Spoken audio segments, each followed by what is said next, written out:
Welcome back.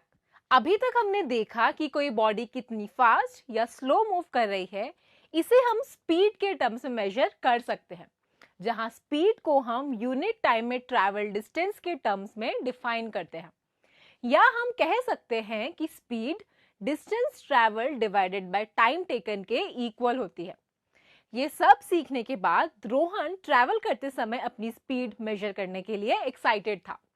उसे 2 घंटे में 100 किलोमीटर्स का डिस्टेंस ट्रैवल करना था, तो उसने कैलकुलेट किया कि उसे 50 किलोमीटर्स पर आवर की स्पीड पे जाना चाहिए।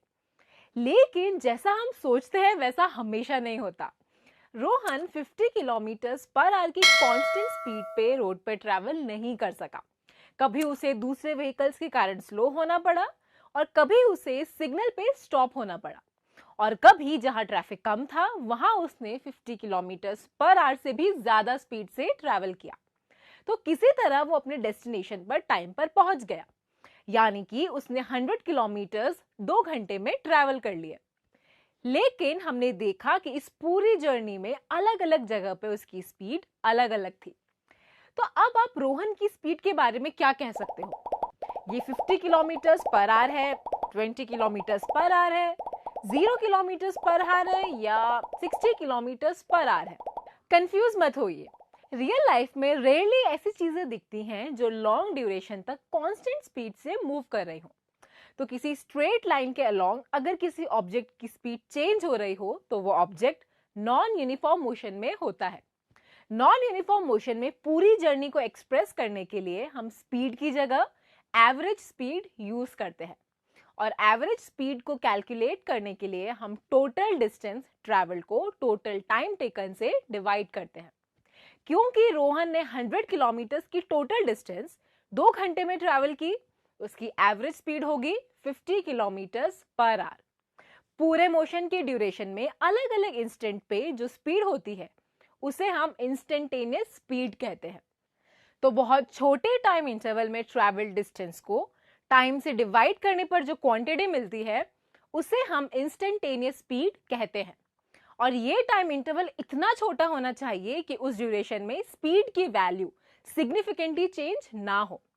हाँ, इंस्टेंटेनियस स्पीड कैलकुलेट करना हार्ड होगा, क्योंकि जो टाइम इंटरवल हम लेते हैं वो बहुत स्मॉल होता है, इसलिए इसकी कैलकुलेशन हम अभी स्पीडोमीटर पे छोड़ देते हैं।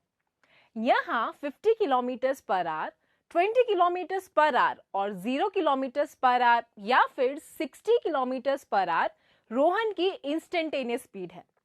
तो क्या हमारे पास इस टाइप के मोशन के लिए कोई नाम है जहां स्ट्रेट लाइन मोशन में पूरी जर्नी में स्पीड कांस्टेंट हो?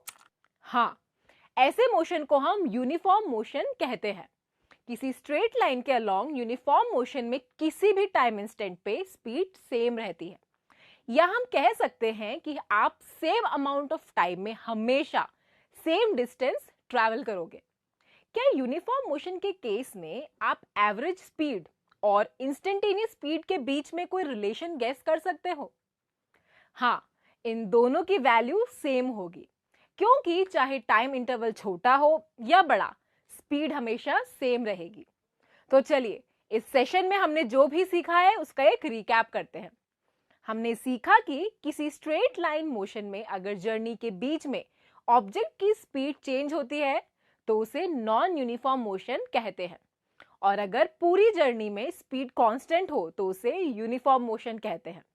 हमने देखा कि टोटल डिस्टेंस ट्रैवल को टोटल टाइम टेकन से डिवाइड करने पर हमें एवरेज स्पीड मिलती है। उसके बाद हमने सीखा कि बहुत छोटे टाइम इंस्टेंट में ट्रैवल डिस्टेंस को उस टाइम इंटरवल से डिवाइड करने पर हमें इंस्टेंटेनियस स्पीड मिलती है। और एंड में हमने देखा कि यूनिफॉर्म मोशन में किसी भी इंस्टेंट पे एवरेज स्पीड और इंस्टेंटेनियस स्पीड की वैल्यू सेम होती है, जबकि नॉन यूनिफॉर्म मोशन में एवरेज स्पीड और इंस्टेंटेनियस स्पीड के बीच में कोई डायरेक्ट रिलेशन एग्जिस्ट नहीं करता है। आने वाले सेशंस में हम मोशन को मेजर करने के और भी तरीकों के बारे में बात करेंगे। तब तक के लिए कीप लर्निंग।